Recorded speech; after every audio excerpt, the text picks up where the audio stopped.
Ladies and gentlemen, on behalf of Dr. M. Arokyaswamy and our panel of Board of Governors of IED Communications of the Automation Expo 2021, it is my privilege to welcome you all, our speakers, our attendees, to our first Future Automation Ready webinar series. And today our topic is application of AI in industrial manufacturing. This year we could not meet you physically. And in the new normal, this is the best way to connect with you. And we look forward to many more events like this in days to come. And before I would introduce our speakers, I would hand over to Dr. Mehta, who would introduce our speakers.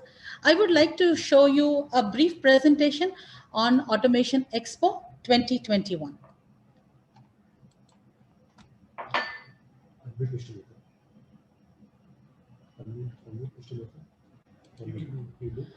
Automation Expo 2021 is the 15th India International Trade Show that is going to be happening next year from the 22nd to the 25th at the Bombay Exhibition Center in Goregaon. Automation 2021 is all about networking, technologies, and business growth. This is our 15th edition. As you see, this is a pictorial of our inauguration of the Automation Expo 2019. And as you see, we have all industry stalwarts. It is our privilege that we have been associated with industry stalwarts who comprise of major users, manufacturers, and consultants. And we have a steering committee followed by 36 members on board who are major decision makers who are guiding us to make Automation Expo 2021 bigger and better. And I must say, every year that the show gets bigger and better, not only in terms of exhibitors, but also in terms of the visitors, the conferences, the quality. It's thanks to all of the Board of Governors who guide us to make this show a grand success year after year.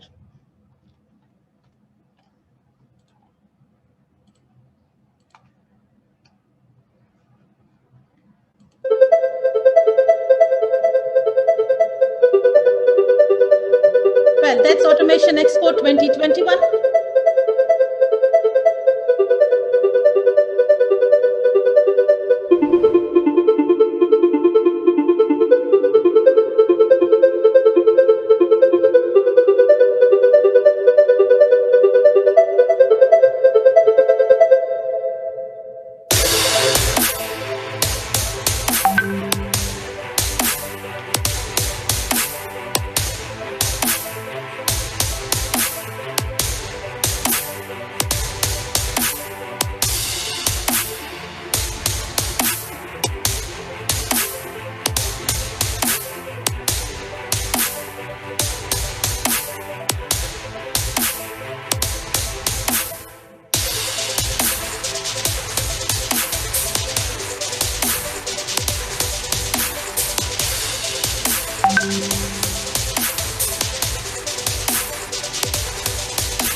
Well, that's Automation Expo 2021. Be there. We have given you enough information on who are the exhibitors, what is the technology, what are the concurrent events that will be there. And exhibitors, be there to showcase the latest technologies that you have. To the major decision makers who will be coming, and visitors, mark your calendars to visit the show as also attend the concurrent conferences. And now we are passing through unique times. As we are all into unlock mode, let us Remember to wear a mask, to wash our hands, elbows cough into it. Face, don't touch it. Feet, keep a safe distance. And if you're sick, stay at home. But most of all, be healthy and be happy. Thank you. Now I invite Dr. Mehta, who will now introduce you to our speakers.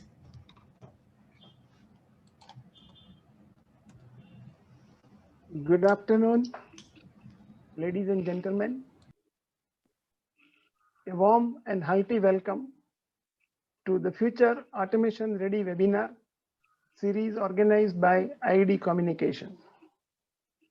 On behalf of Board of Governors of Automation Expo 2021, I am happy to welcome both distinguished speakers and our participants for today's webinar on application of AI in industrial manufacturing. The AI in manufacturing market is expected to be valued at $1.1 billion in 2020 and is likely to reach $16.7 billion by 2026. That is, it is expected to grow at the rate of 57.2 CAGR during the forecast period. So this is a great thing. The major drivers for the market are increasing number of large and complex data sets, often known as big data, evolving industrial Internet of Things and automation, improving computing power, and increasing venture capital investments. The critical challenges facing the AI in manufacturing market include limited skilled workforce, concerns regarding data privacy, and significant financial and operational impact of COVID-19 outbreak on manufacturing. India has made significant contribution to AI as technology. Many Indian engineers have added valuable contributions to development of this technology, which has universal applicability. From a viewpoint of deployment, Indian manufacturing industry meets most of the prerequisites. From a need point of view, Indian industry can benefit largely from the widespread use of AI. To provide detailed insight on the subject, today we have organized two distinctive speakers, and I am happy to introduce them one by one.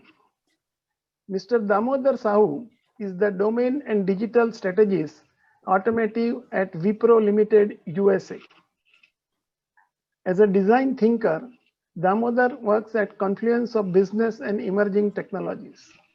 His digital transformation approach and innovative technology application through process is well acclaimed by his presentations as speaker in numerous technology conferences and global fora, and through his numerous articles and blogs in print and social media. Currently, Damodar plays the role of automotive digital solution evangelist and advises his clients on accelerating business outcomes with focus value modeling, digital readiness, and analysis. Damodar has a proven track record of over 21 years and sound academic credentials. He graduated Bachelor of Technology degree in Electronics and Telecommunication Engineering. He is also a Master's in Operations Management from MIT University, MDP on Leadership in Age of Digital Transformation from IIM Calcutta, and Research Scholar on Computer Science. He is ranked as #1 social seller globally by Wipro by LinkedIn. Damodar is also a philanthropist supporting on education to the underprivileged students of his village in India. Our second speaker is Mr. Niju Vijayan. Mr. Niju is Executive Director of Aventalum Advisors LLP. Mr. Niju has 20+ years of experience in helping clients formulate strategies and actions in rapidly disrupting markets and industries. He advised clients in the geographies of South Asia, Middle East, and Africa. Niju has expertise in ESDM, telecom, manufacturing, and energy domains, helping clients strategize for growth and sustainable success. Friends, welcome to this great technology webinar on applications of AI in industrial manufacturing, and enjoy the deliberations. We'll have the QA session once both speakers have completed their presentations. Thank you very much. And now I invite Mr. Niju to make the first presentation. Thank you.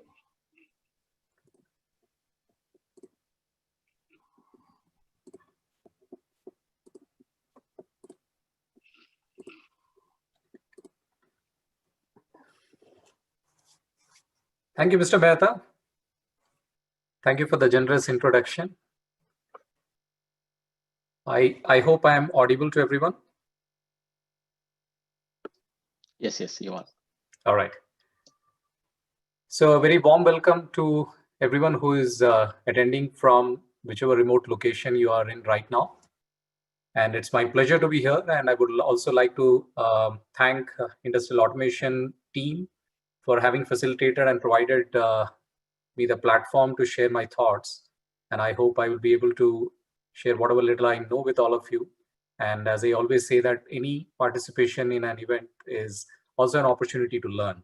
So that's what I'm here for. So over the next, say 15 to 20 minutes, I'm going to walk you through some of the interesting research that Avantium has done in the recent past on artificial intelligence. And for those who are probably not very conversant with Avantium Advisors, we are a boutique consulting organization which helps companies in a few interesting domains of transportation, automotive, electronics, and manufacturing. And whatever we are presenting here is part of some of the work that we do with our clients, and also our continuous thought leadership work that we churn out. So without much ado, let me move into the presentation. And I have kept the title as Turbocharging India's Manufacturing Sector, and what best can be done with artificial intelligence as the key tool there. So what are you going to see? There are 5 key points in the agenda, but it's a short presentation. We would like to share some of the broader points and also like to hear back from you during the Q&A session. So first, we will look into how AI as a technology is changing the game across the world. That's one thing. Second, we will look at, of course, how this market is growing. You will be, really be surprised to find the kind of exponential growth that it's, registering year on year, and how it will grow over the next half a decade. The third is we look at coming specifically to India. What's the investments that are being made in AI and where it is going? And when we specifically talk about manufacturing sectors, what kind of AI investments are being made? What are people looking for, and what are they, seeking to do? And finally, the benefits that are going to come out of that, and which is in turn driving more and more adoption, and the user community for AI is also growing.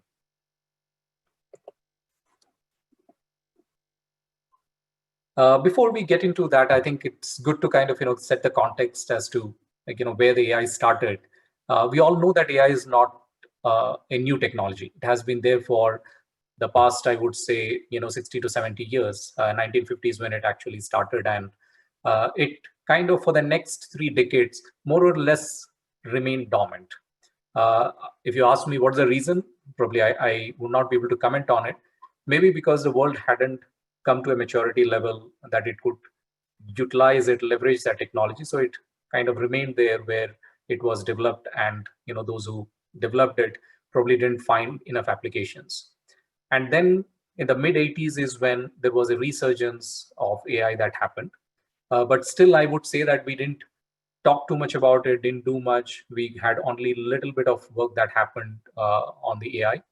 But the real change happened in the last 1 decade. And that's when the hype cycle, as we call it, really began in the early part of this decade. And really, if you were to look at when the world started talking about AI, was in 2018. And 2018 onwards, I think, after that, it has been, I myself have been part of, numerous conferences or discussions, debates on AI. And I think today it has become more of a norm that we talk about more final things within AI, because it's a given thing that AI is going to grow. And what is going to happen over the next, decade and a half is that we are going to see a superb collaboration between the humans and the AI. And that is where the human intelligence and the AI's artificial part is going to come together and create something which will be really mind-blowing. Now, how is the world supporting AI? So if you look at the AI market globally, it is today growing primarily because we have a lot of data there. And with this data, we are expected to see this market grow. We are only hazarding a guess by till about 2025, or the forecast by 2025. And that's where we see that it's going to be 5 trillion plus kind of a market that we'll see for AI. And of course, it's not just manufacturing, I mean, all different industry segments. Now, why this is growing so well?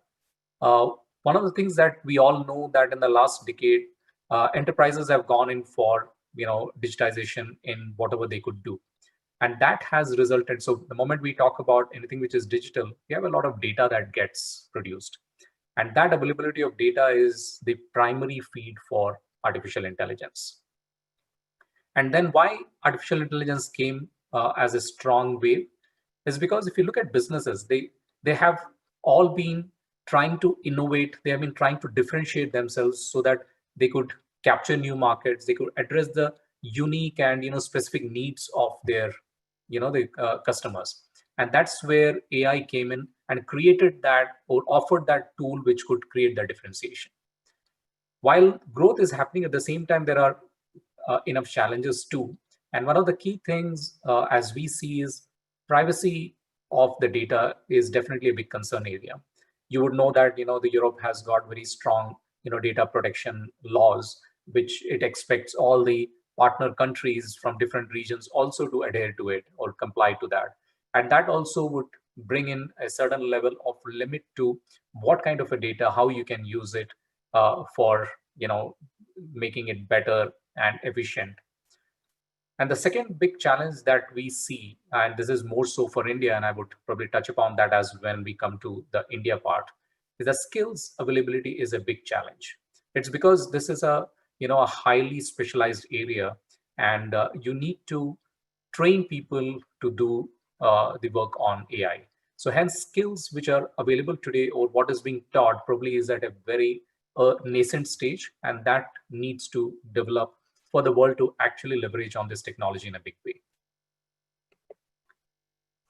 Now, it's going to grow to about 5 trillion. Now, which are the segments which are going to drive? Almost every segment that you can think of is on the AI bandwagon today.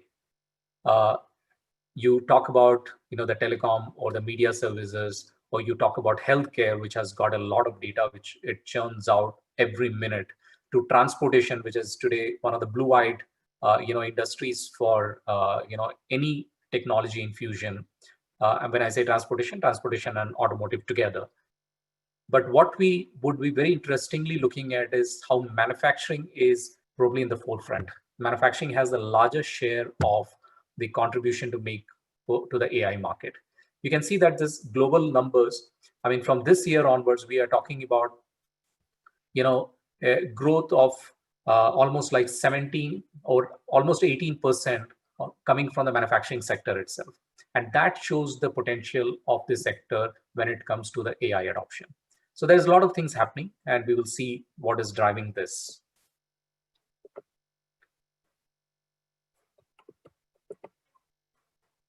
We are all living in extraordinary times. And as Jyoti pointed out in the beginning that, do things. So this has become more like a, I think the regular practice for us to wash hands, to kind of, not touch things which are not required, and to kind of wear a mask.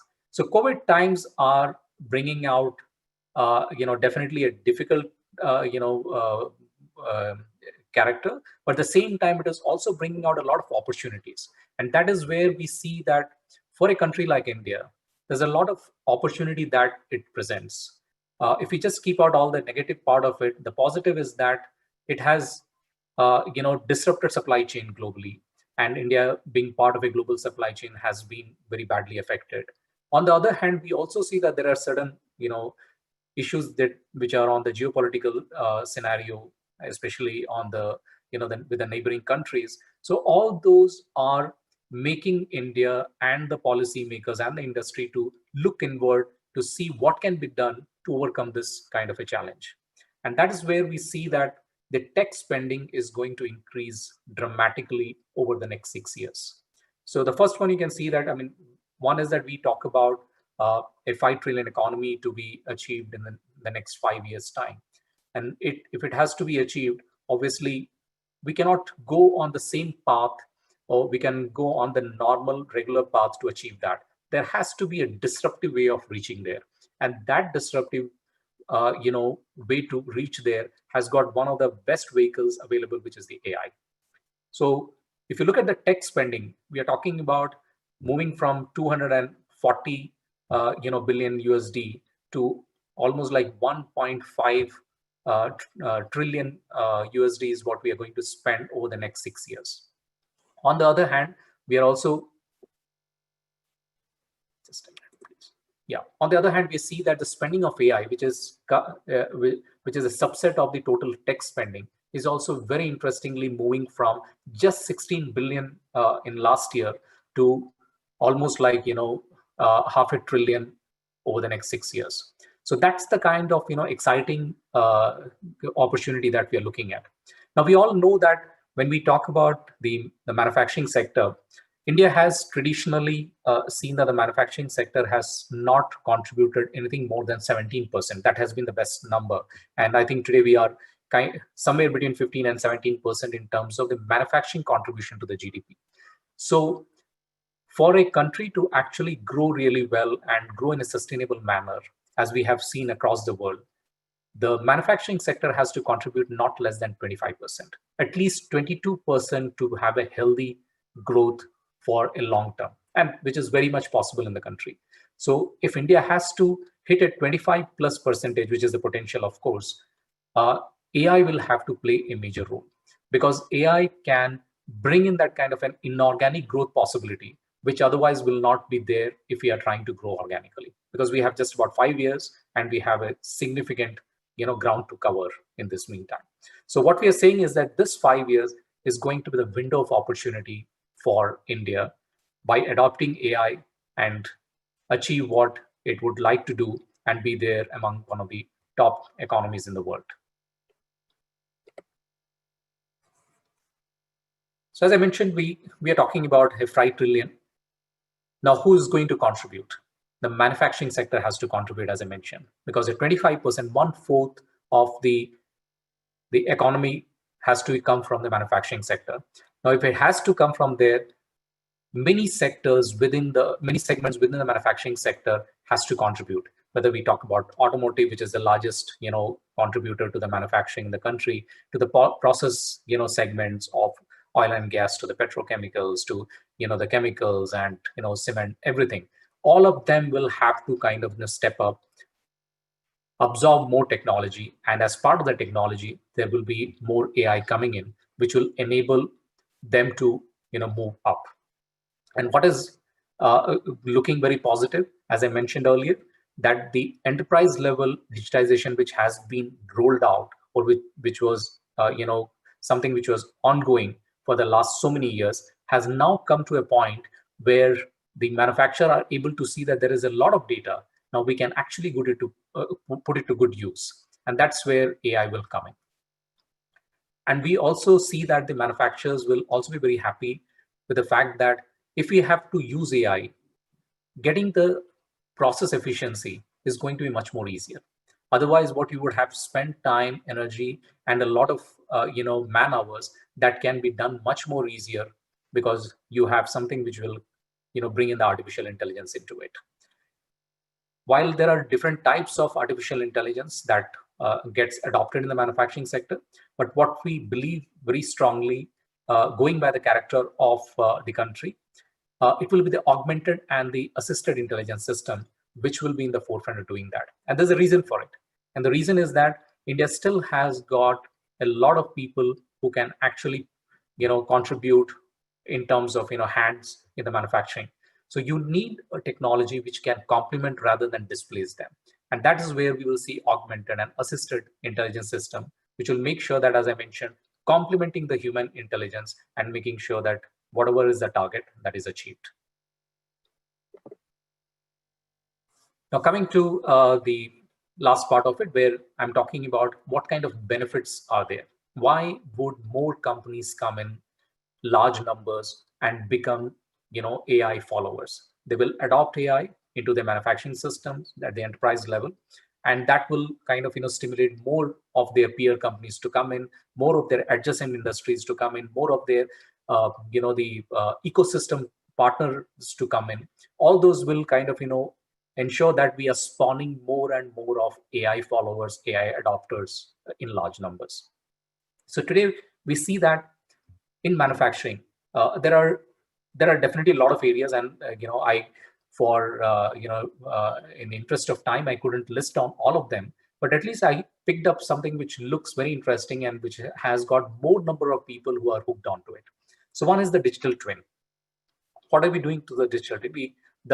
The impact it will make is that manufacturers don't have to really hesitate about where they will go wrong. On the contrary, they will be able to experiment. They will be able to experiment with products before they actually get produced. So it's like, I can create a virtual image or a virtual product, and without really, having that kind of a same cost or the risk involved with that, I can go ahead, make those corrections and bring it out through the production. Then we talk about the customization of design. We are all, vehicle users, and we know that if someone were to listen to us and give me that particular color of the car, I mean, it's neither the wine red nor the cherry red, somewhere in between, that's the reddish red color that I need, would call for a mass customization.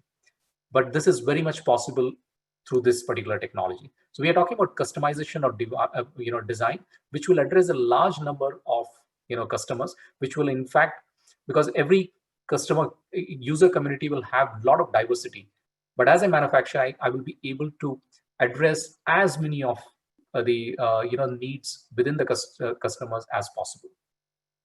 Then we talk about supply chain, and I did mention about the supply chain coming under pressure. So you can optimize that. And how you can optimize is you have a better visibility of resources, unlike in the other times.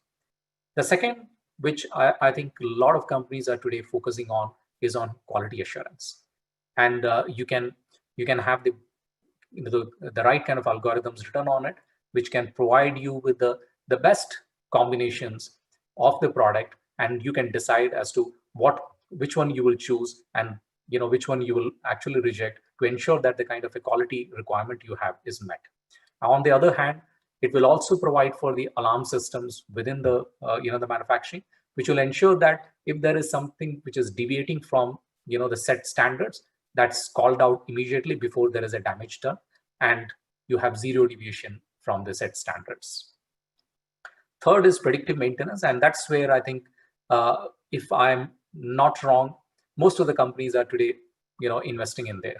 Can I see the future, or can I see a problem, can I see an issue before it really becomes big for me to handle?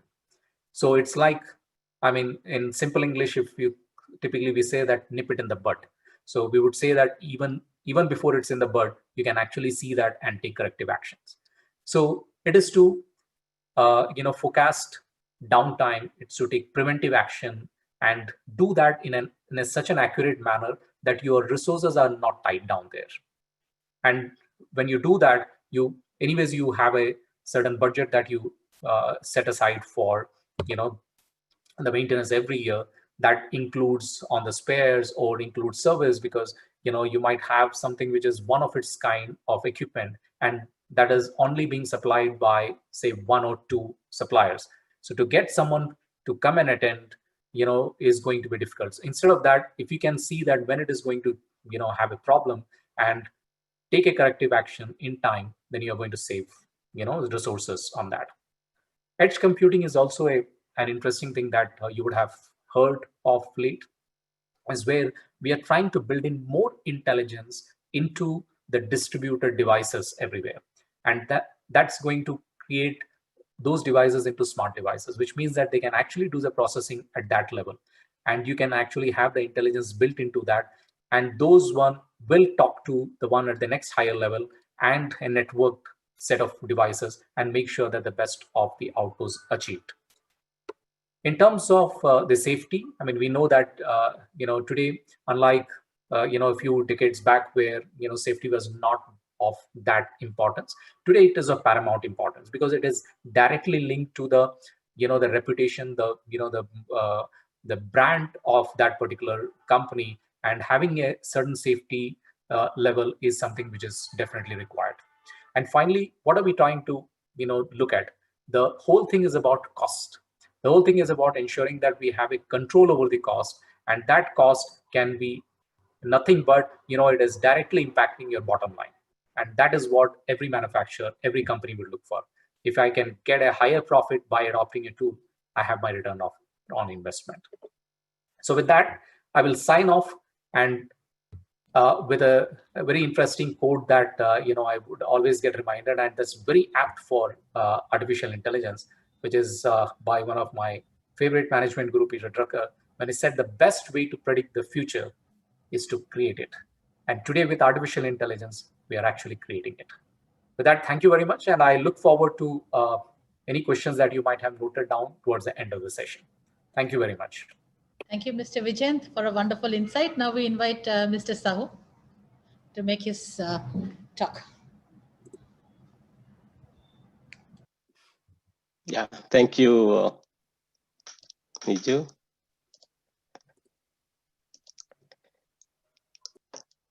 Yeah, it was a, can you hear me all well? Yes, we can hear you. Okay, thank you.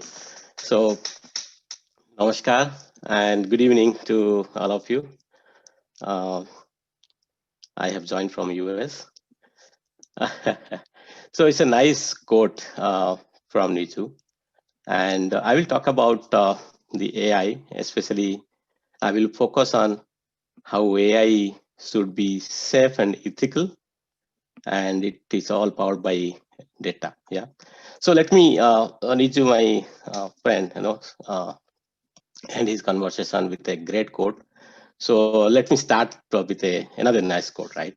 So we all working in enterprise, corporates, industry, right? So great leaders are almost always they are the great simplifiers. I mean, they don't make it any complex. Who can cut through argument, debate, doubt to offer, but that should be, I mean, everybody should understand that, right? So that's why they are called as the great leaders. Yeah. So few questions coming to my mind, right? The world we live is a new normal, right? We already accepted that. Yeah, we are in a new normal, right? And this is changing in a very rapid speed. And the use of AI are on rise, right? It can be your banking transaction, your healthcare, maybe your citizen service, anything you get it. You must be getting a lot of spam calls as well, right? In here where I live, I get daily 1 or 2 spam calls. People call you and they're all chatbot agent, right? AI agent. They will ask you a couple of questions, right? I mean, if you are not well aware, for other part of the AI, then definitely you will get into trouble, right? So anyway, I am not going to talk about that. I will talk about the AI in industry, right? Industrial manufacturing. So these are a couple of questions. I'm sure my agenda would be basically I have 2 stories to talk about. So this will address one. So can a machine have emotions? Can a machine be self-aware? Can it be creative? Can it be benevolent or hostile? Or can a machine have a soul? Yeah, just hold a thought. I will definitely answer whatever I ask you. So this is more or less I will talk about that. And great that Niju has talked about all the industry aspect, right? I mean the turbocharging AI for India. And the COVID-19 outbreak has really changed our business, right? That's why you are all joined today virtual. Otherwise, you used to come to Bombay and do this kind of webinar, right, in person. So business is no more as usual. It's totally disrupted, right? It's still we are passing through the unprecedented time, and we all are working from home or wherever you are, right? I mean, it's a completely locked down, and second baby is coming. I don't know how that will really show the scary part, right? And most of the businesses are ramped down. That's why a lot of people are in trouble. Government is really trying their level best to get into infrastructure, supply chain disruption, right? So, and I was just thinking, I was just reading one article whether it could have been predicted, right? So yeah, people have said it could have been predicted, right? So anyway, I'm not getting into that. So what is internet plus AI, right? So need to talk about, right, the supply chain, the AIDS kind of thing, the other aspect of the AI, right? Of course, it is for improving quality, decreasing cost. That is what actually we are using it. And but I started with a statement that AI should be safe and ethical. So that also I will touch upon on my next story. And just-in-time manufacturing is a major concern. And people are really working on where whatever you want to sell tomorrow, you should produce today, or whatever the demand of the market today afternoon, you should produce it today morning. So this is all just in time and depends on the various industry to industry. And also, I will take you to how it requires a vision to achieve, right? I put that the great leader, how they make things very simple, which everybody can understand, right? So your vision should not be a cookie cutter, and your applications should not be either, right? So you have to understand the use cases, where exactly you want to use it, and how you can benefit, and a larger audience like your all stakeholder, your consumer, they should use it, get benefited it. So that's why the last statement I said, it should be safe and ethical. So let me start a story. So this is the real world, happening somewhere, and it is very relevant to the present, the new normal. And it is applicable to industry, corporate, citizen services, governments, right? And we are not moving, more or less we are restricted, right? Our movement has been restricted. And more or less, we are working from a very close environment, right? And even though you don't meet people in person, where you can actually tell your emotion, tell your happiness, how happy I am. So you have to laugh at yourself, right? And right, so laughing at yourself is nothing but in a different way. Where you will laugh, if you are not going to a laughing club, morning club, then when you are laughing, so you have to laugh yourself, ha ha ha, like that, right? So you get that energy. So a lot of restriction we have. So that's why people are getting into, let's say, mental issues, right? Psychological issues. So where you will go? Let's say any government or industry, big corporate industry, let's say they have given some kind of number where if you want to talk to somebody, you want to share with some kind of things which is not normal, how we will reach out to them. Let's say any number given by, let's say, government of India or any corporate. Hey, then you talk to on that number. The moment you talk to the number, let's say the mostly all the technical help desks are mostly replaced by a intelligent agent, I can call it, right? Need to talk about the assisted services, right? So let me take it to here. And I'm talking, the assisted services is little bit intelligent, intelligent self-service I can say, or intelligent assisted service I can share. So the moment I talk, so let's say that agent understand multi-language, so I'll talk maybe Hindi or any other regional language or English. The moment I'll say, hey, hi, I'm so-and-so, and based on my voice, that intelligent agent should come to know exactly what state of mind my mind is, whether really it's a happy call or it's a distress call. Hey, I said I'm in trouble, for an example. The moment I was you trouble, then the chat ball below, that guy is a little trouble, right? So the moment I'll start conversing with this intelligent agent, he will understand that, okay, this guy is a little different and he's talking about something which is not usual, and it is getting recorded, right? And let's say based on that capacity, let's say he will found that I definitely need to handle by a live agent. Live agent, nothing but a human agent, right? And so how quickly that intelligent chatbot transfer that line to the live agent, that really matters, because my first interaction is the toll-free or toll number. Mostly it's a bot agent, right? AI agent. But if you make that agent little bit, AI agent little bit intelligent, then anyway, he's just in between, he's asking, where are you, which place, location, everything he has taken, For an example, women's safety, child safety, anything, I'm just, So if you are taking, let's say if you are talking about 100, I'm just giving an example. Let's say by the time a live agent take the control, then everything, your position, everything is taken care of, right? And then that will really easy for the live agent to help you out. Let's say if you are in distress, you are at 11 p.m., a woman on road in Bangalore city, for an example, just giving an example of, then how quickly some rescue system will come there. So that matters a lot. So that I'm talking about the, intelligent AI, which should be safe and ethical. So other part I will address, the security part I will address it. So this is I'm talking. I've just given a name called Mitra. Mitra is nothing but your friend, right, Bandhu. So this is across industry. It can be a big IT corporate, it can be a big industrial, it can be even citizen services I talk about, right? And of course, digital transformation has taken the center stage, right, across industries. We all know that now how cloud, AI, and IoT are really increasing and attacking the surface of any organization's digital asset, right? Because more or less, and we all know that, no need to explain how the industrial revolution happened, right? We are in industry 4.0, how it is transforming. So let me take you to a different industrial use cases, right? Our India government has a vision for 2030, right, for automotive, right? I mean, by 2030, I think all the cars coming to Indian roads should be electric, right? So this is a global perspective I'm giving. I was just reading an article in Harman website, right?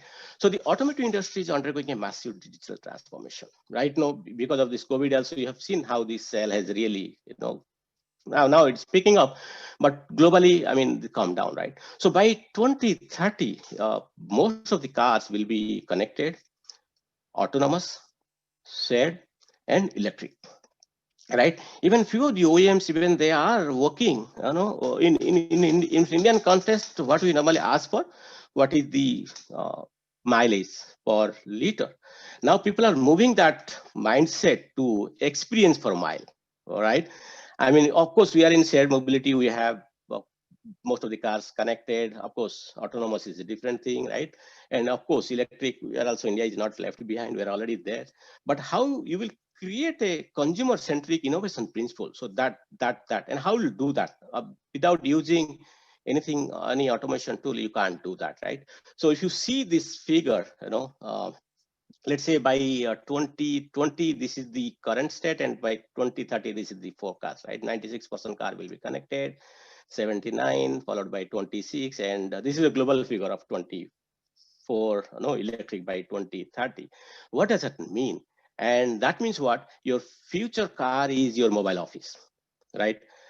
Even also during this time, where if you are in a very small room or with a family, joint family, when you are not able to take any webinar call, your office call, normally we go to the parking, get inside a car and you use that time for your meeting with a customer or your internal meeting. So the future of car will be a mobile office. So voice enabled, AI powered vehicle cockpits, and of course it will be, we'll call it as a CRM, powered by workforce on wheels, right? I'm sure this will also come in India. So story number 2. So how this automotive industry, let's say by 2030, where all the cars will be connected, and how really this will help to have a better citizen services, or how it can be really transformed from digital identity, digital trust, e-pass. Let's say if I have to move from here to there, then I need to, let's say I need to install the, let's say, Arogya Setu, and I know that, I mean, I'll come around which are the things around me and how this COVID situation and how I will trust that particular application, right? And digital identity should not be compromised, right? Like for here in SSN, in India, let's say Aadhaar or PAN card, right? So these are all, then of course, in new normal, the moment I will approach to my office, let's say down the line 6 months or 1 year when it will open, how that crowd sensing, social distancing, how I will be recognized in the entry and exit gate with my access card, and the facility management like cafeteria or in university scenario, your school, campus, how that will totally change, right? And you have seen that the employee let's say in healthcare also, right? I mean, there is nothing normal now. I can't simply go and talk to a nurse directly, right? I mean, so crowd sensing how the initial touch points are being replaced by AI intelligent agent, right? So this is, let me talk about in an automotive story. Let's say by 2030, all the cars are connected. Let's say India is selling close to 2.5 million cars. That means 25 lakhs car in a year, and all are electric or connected, maybe not autonomous fully. And but of course, by the time also, I think it would be said, you just whatever, like we have already there in the India, right? So all the cars are connected and intelligent. That means each and every driving pattern of yours are being monitored, right? And based on that, let's say the OEM or the insurance company will profile you whether you're a good driver or a bad driver, right? Based on your driving pattern. Yeah.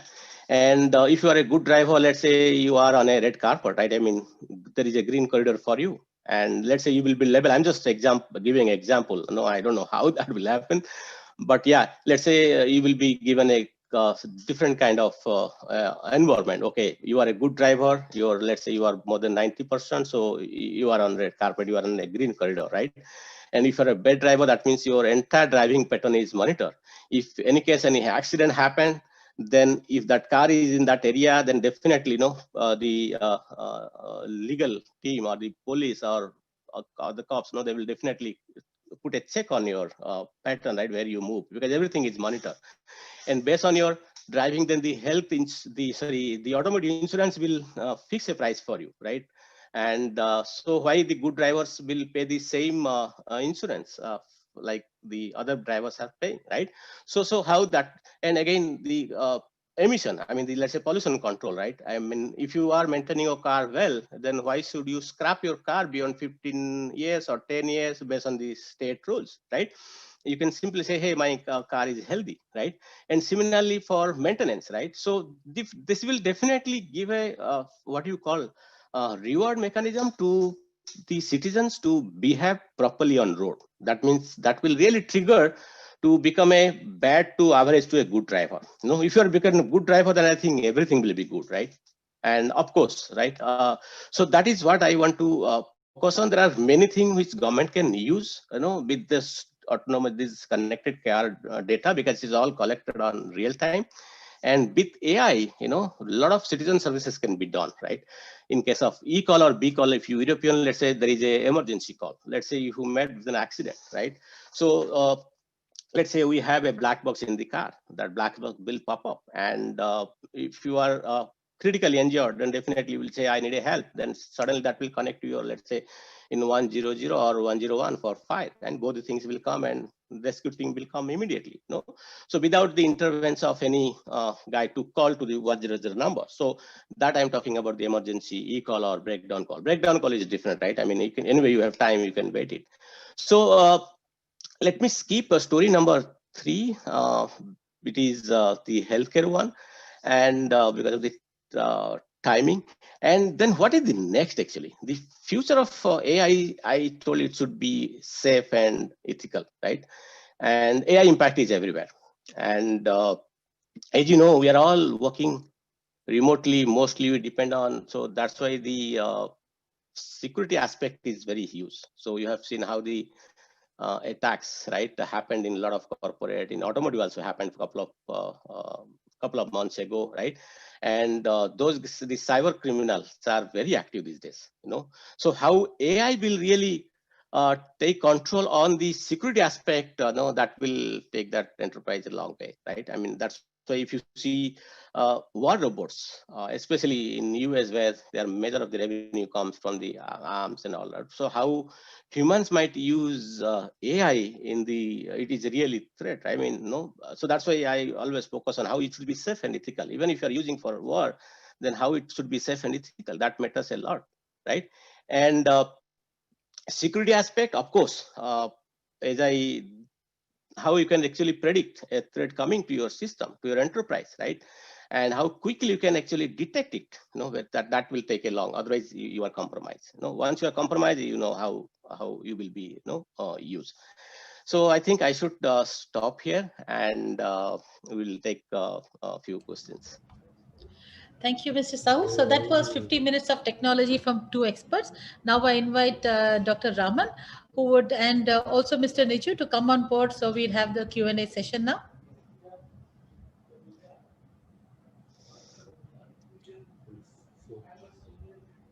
Hello. Yes, Mr. Raman, you're audible. Yeah, am I audible? Very good. Yes, sir. So we have received a few questions. First of all, I wish to thank Mr. Niju and Mr. Sahu for the excellent presentation, giving an insight on the AI. Now we have received some few questions which I would like to pose. First question is from Mr. Ramaya. By nature, as manufacturing sectors are of high risk industry, how do we assure the adoption of AI to assure safe operations? Is it clear? Can you the repeat question? it? By nature, as the manufacturing sectors are of high risk industry category, how do we assure the adoption of AI for safe operations? Okay. Niju, you want to take it? Yeah. I can add. In fact, I do have another question also that I can see, Mr. Raman, if you would allow me to, from the same gentleman. Yeah, Mr. Ramaya, please continue. Yeah. So, Mr. Ramaya, thanks for the questions. So I would actually bring both of these together and try to answer that, because we are talking about, one, dependence on the IT solution, and second, the merger of IT and OT.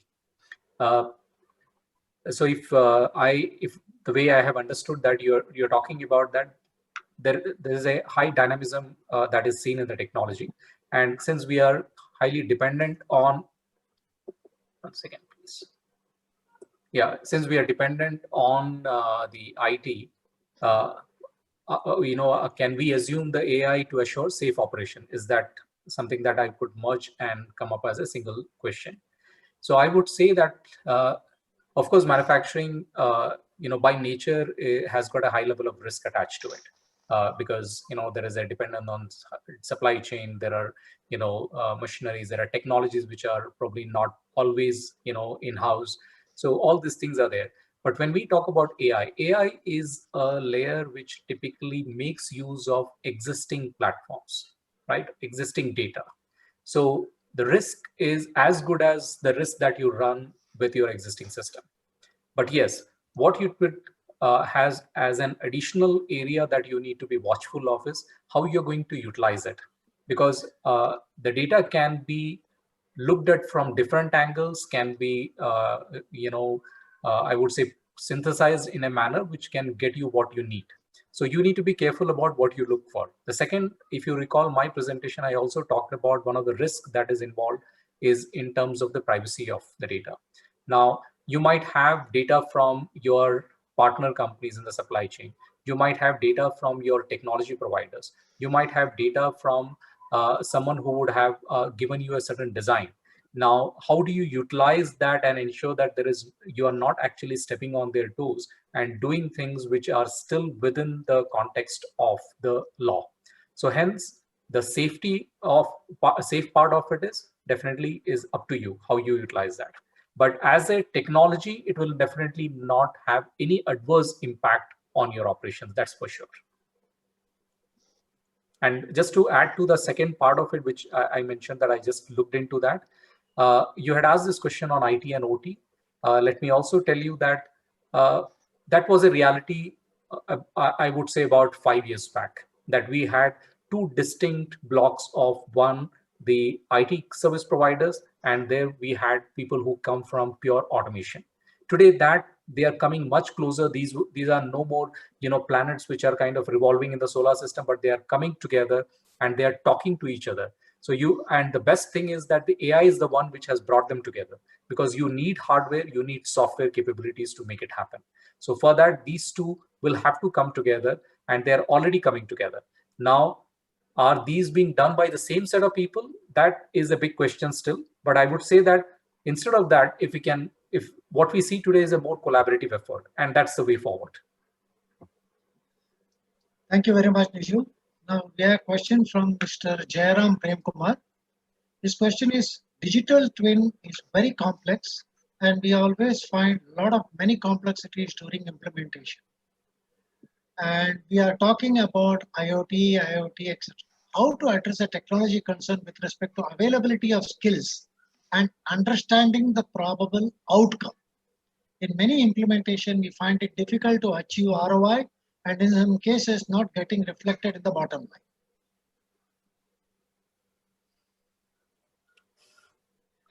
Well, it's a very, very interesting question. Absolutely, it is. Mr. Sao, I can take one part of it, which is you take a digital twin. Yeah, sure. Yeah, the digital twin, and also we'll talk about the skills. So, Mr. Jayaraman, you have probably thrown a googly at us, and instead of saying getting clean bold, I would say that I'm trying to play the best possible shot here. So digital twin naturally is a technology which is something which is still getting perfected. Okay, so you have some of the the key technology providers like Siemens, which are in the forefront of providing that.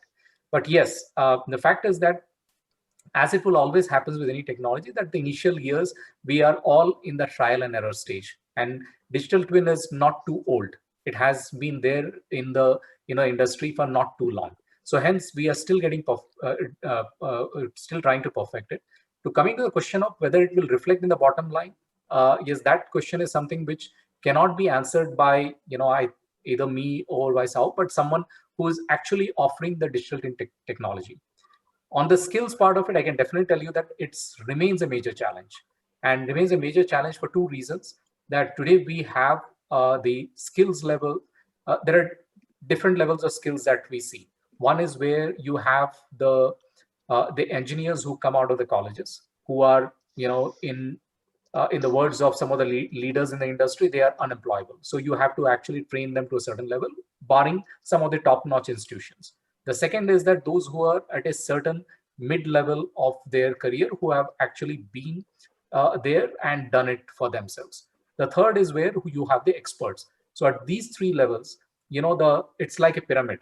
So the moment you go to the expert level, it is actually at the either top of the pyramid, which means that you have less number of people and there is a high premium on those one. So what you can do is that with the middle level, which there you have to make a choice based on the kind of skills available. You have to definitely do a search on that. But there are definitely a lot of skills available because people have already been part of the AI. Now where they are, many of them are part of the software. When it comes to the hardware, we have very little skills available in the country. And in fact, as late as 4 months back, we had given a paper to the government of India on developing the skills in AI hardware. So that and the reason why we gave is because we saw a huge gap in there. So that you will always see as a gap, at least for the next couple of years. If the government starts working on it, it will take time before it can get there. So the software skills are available, the hardware skills are definitely in question. And coming to back to the digital twin, just let me reiterate that is something which can be done, provided you do it in a manner which is doable and where the technology provider can assure you a certain level of success there. Yeah. Thank you very much. Now we have a very interesting question. It's from one of the anonymous attendees. See, India, we talk about agriculture a lot because we are essentially an agricultural nation. 56 to 60% of our revenue comes from the agriculture. So the question is there any involvement of AI companies in agricultural sector? Yeah, it is absolutely, it is there. I mean, if I talk about a few use cases, right, how the startup ecosystem is very aggressive, especially that. I mean, each and every state, I think there is a unit where government is also getting involved, right? So let's say your precision agriculture, uses AI technology. What they do basically detecting, let's say, diseases in the plant, pest control, poor plant nutrition on farms. If you see even a couple of things, let's say we're talking about farm to fork, right? And now we are talking about fork to farm, right? that means you are reverse tracking the food story backwards from fork to farm, right? And even from drones and AI-enabled cameras can capture images, right? And the entire farm, and they can analyze the near real time to identify the problem, right? And potentially improvement. So this is a very massive investment happening, and even also a lot of government. I can name few states where actually they are encouraging startup to get into this, right? The agriculture, AI in agriculture. Yeah. Thank If I you could very just much. add two companies for that gentleman's, help. One is, if I recall, it's Intello Labs. That is one company which does the sorting of the farm produce based on color, texture and all these things. And there is another company called Nebula. Nebula is written as Nebulaa, which is into grain analyzer. So you might want to check. And there are a lot of companies, as Sahu rightly pointed out, in the agriculture space. Yeah. Thank you very much. Now we have got one very good question from Mr. Nishant. What are your views on AI in cyber securities? This is by Mr. Nishant. Yeah, so I'm not a cybersecurity professional, but I will try to take a attempt. So, Niju, if you want to pitch in, please.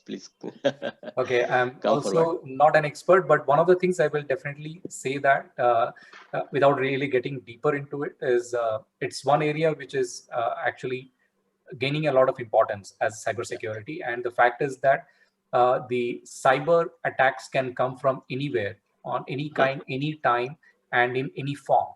And hence, to kind of, go back and look at the kind of attacks that have happened over the last so many years in different industries, in different types of companies and different geographies, there can be definitely a repository that can be created and which can be used in AI for cybersecurity for sure. Yeah. Thank you very much. Now we have a question from Benny Andrew. This is specifically to Mr. Niju. How do you think AI will affect the process of gathering and processing information, and how dependable will the result be as opposed to a human brain's capability of having a 360-degree perspective? Okay, I'm also reading that. How do you think AI will affect the process of gathering and processing information? How dependable the result will be opposed to human brain's capability of having a 360? Benny, I would say that currently the human beings definitely have an upper hand because AI is still an evolving technology. But the rate at which the AI is growing and some of the applications that we have seen, we are at real risk of getting relegated as, the secondary, humans on this earth. AI is going to definitely take over. In fact, Stephen Hawking have also said that the rate at which is going, human race is at a serious risk. So the capability of 360 perspective, I think AI is just getting there. So I'm also as scared as you when it comes to AI. Yeah. Thank you very much. Now there is a question from Mr. Jitiraj. How AI is beneficial for preventive maintenance in a manufacturing industry? How reliable it will be while considering the lack of skilled manpower on AI? AI itself will be required. According to me, does AI itself require PM activities? It's preventive maintenance activities. Preventive maintenance, yeah. Yeah, I think the biggest use case of, if you talk about IoT and AI, is the preventive maintenance, right? So basically to improve the productivity, reduce equipment downtime, right? And how we can monitor the asset in a live environment, right? I mean, globally, let's say the big corporate, 120 factories worldwide, right? And how can you use that? So this is the one of the major use case, right? So let's say other than the preventive, let's say how we can actually do the inventory and material tracking, right?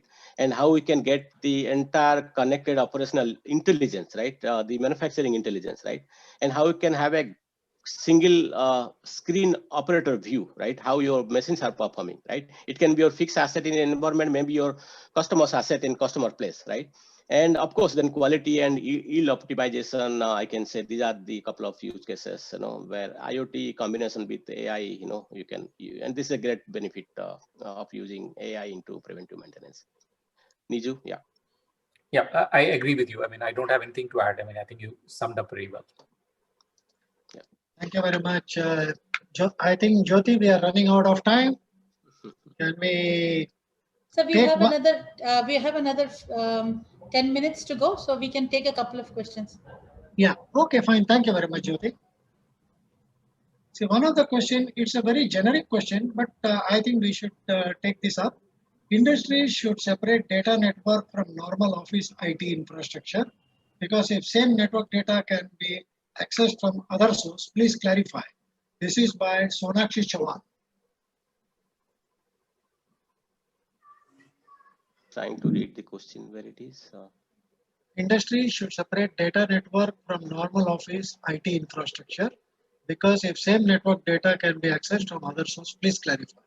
I think it is quite natural that you need to have a dedicated type of system requirement for collecting the data, unlike the office data containing mails and other things. Yeah, I think Benny Andrew has asked, right? Can we say that AI as a technology will allow the companies to improve quality of production by simulating results? Of course, yeah. This has come from Benny. Yeah. So what is your response? So you agree with it? Yeah. Of course. I mean, yeah, this is the improved quality of products. Yeah. Thank you very much. And now I think we will take some more questions.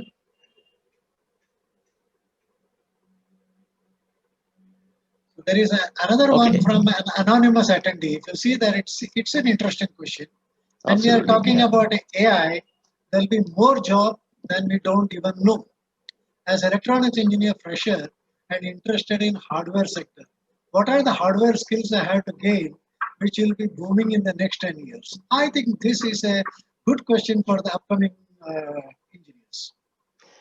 Yeah, I think he's the electronic engineer fresher. So maybe I'll just take a fast attempt, maybe Niju. So I'll address the first one, right? I mean, so I have worked both in digital and non-digital environment, right? When I started my career in 1997, where the automation, I started my career in banking automation, right? Let's say ATM machine installation. I was an installation engineer for ATM machine, currency counting machine, checkbook dispenser, all in banks, yeah. So I have seen how the banks union were those days very, very strong, right? And we are not allowed to even install few ATMs or currency counting machine or a currency sorter, because that they will feel that will abolish few jobs, let's say, in cashiers, right? But you see how that has really transformed now. I mean, that has created a lot of jobs, right? I mean, so a lot of industry, a lot of engineers got employed, right? And so 96, 97 to where we are in 2020, and there is a huge skill requirement for AI. Corporates are not getting, and the startups are not getting, and the technology companies are not getting. There is a huge skill set required for AI. And then the second question, you're talking about the hardware sector. Maybe Niju, you want to take it up? I will make the job a little easier for this anonymous attendee. So, Mr. Raman, if you allow, I will just show a screen which captures every kind of an opportunity which is there. Please.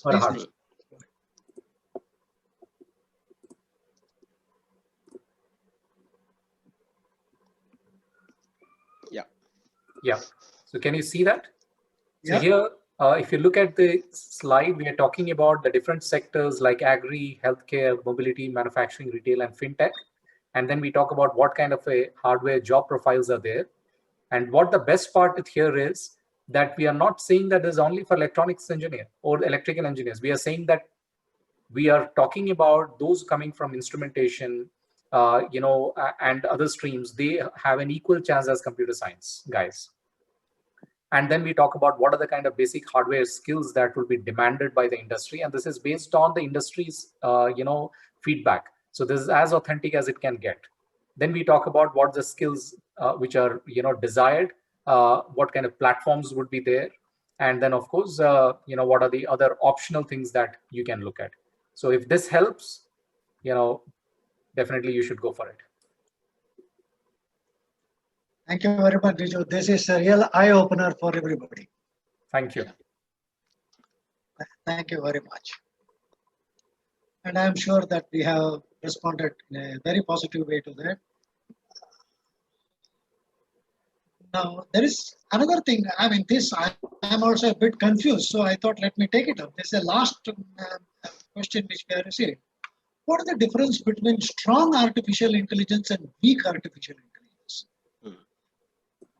Okay, so let me take, maybe I'll take it and I'll pass on to Niju. So if you see my story, right, the Mitra, right?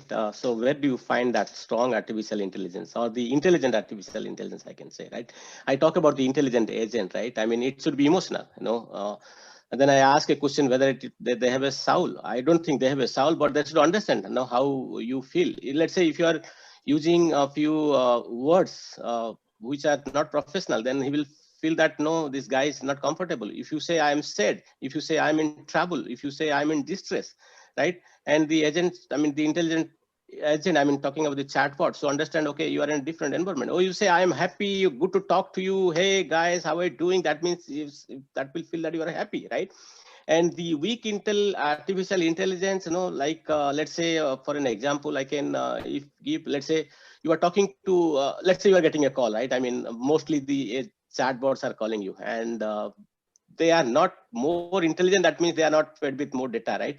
And that's why if you say, or if you, I mean, they're not able to answer you further. They will say, hey, hello, how are you? Then it will be monotonous, right? So if monotonous is there, then it's a weak artificial intelligence.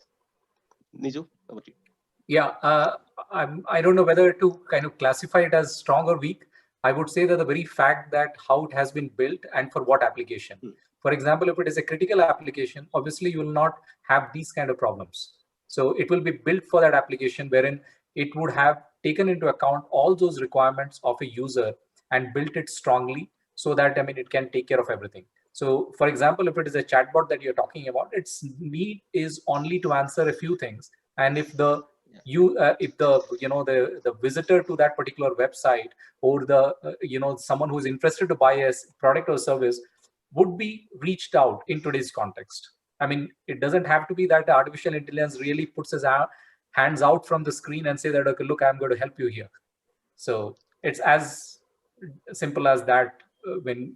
I really don't believe in that. I would say that strong and weak is all dependent on the application.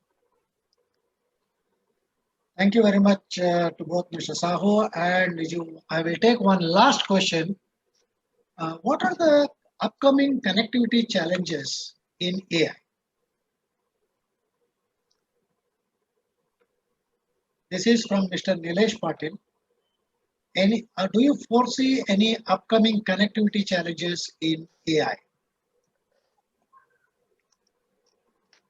On the contrary, I would say that the 5G, which is going to come in, that's going to, in fact, AI is going to feast on 5G.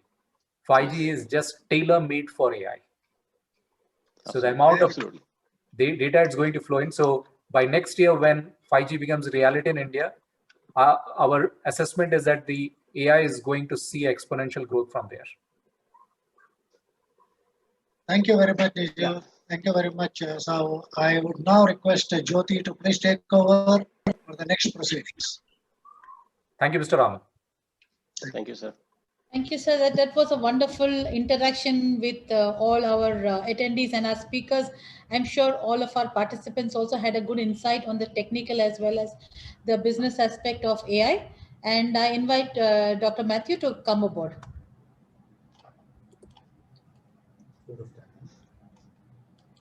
Hello. Good afternoon, guys. Am I audible? Yes, sir, very much. Okay, good. Oh, it's such a good session is coming to a fast end. I'm feeling so sad. It has been going in a right interesting manner. As Mr. Colin Powell's verse says, the great leaders are making the complex solutions solved in simple steps. This is what both these speakers have done. I have to salute you guys. One person coming from a technical background, the explanation, as Dr. Mehta said, domain and digital strategist, digital solution evangelist, digital transformation expert. What all, Mr. Sahu, you have made complex artificial intelligence so easy with simple stories. The people who have understood it before could understand it better. The people who have no clue about it could understand quite a bit. I think my job is to thank you guys on behalf of IID Communications and the Board of Governors of the Automation Expo. So I'm really happy to thank Mr. Sahu for his Thank you. way of putting things together in such a simple format, which even the beginner engineer or even a layman could understand it, even though it is very complex. So coming to Niju has been with automation for a long time. I have attended many of his sessions. I probably call Niju as a strategist. He's a business strategist. And if you go one more step, Niju has been always very good when there is a calamity, when there is a disruption. And he's a good person, technically as well, not just the mathematics of the business. So in this context of COVID, and with a subject like artificial intelligence, he could club these things so nicely, and the figures what he has given for the growth of artificial intelligence. And maybe I can tell you that both these people are displayed the way the artificial intelligence work. Their communication, it's like a digital twin. Both of you made this presentation. Niju, you are absolutely great. I'm telling you, your expertise in treating a question, answering it, the depth of it, and the breadth of it, salute you. And thanks from all of us, all the viewers, as well as the committee which is behind this event. So after that, I'm sure we have to think of the participants.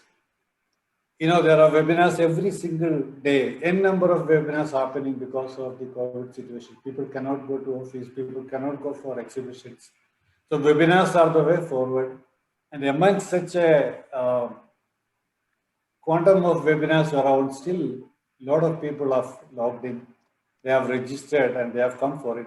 And more than just attending this webinar, they have also asked brilliant questions. That shows the participation, the involvement of those participants.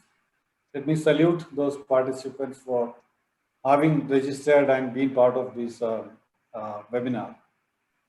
Having said that, one more thing which is more critical, which I should address, is the initiative done by IID Communications. Jyoti was always prompting the Board of Governors. See, we could not do the expo in 2020. Out of sight is out of mind. We have to do something. And definitely the options were discussed. We had brainstorming session, what subject to do, how to do it. Webinars is normal. Will it work? Is it a virtual webinar? We stereotype or we do little lively?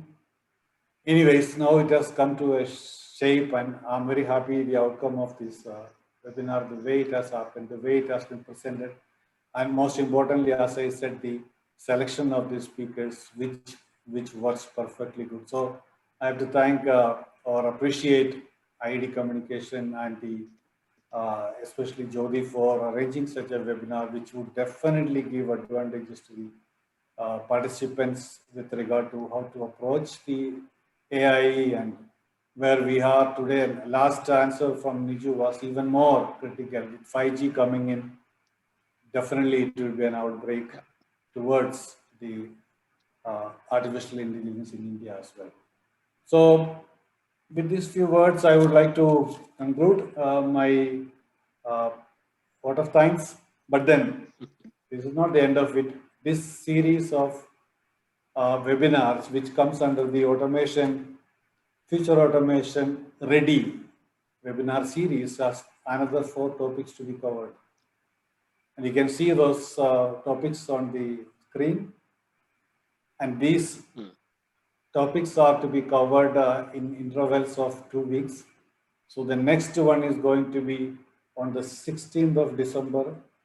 And Jodi and the IED communication will inform the details later on.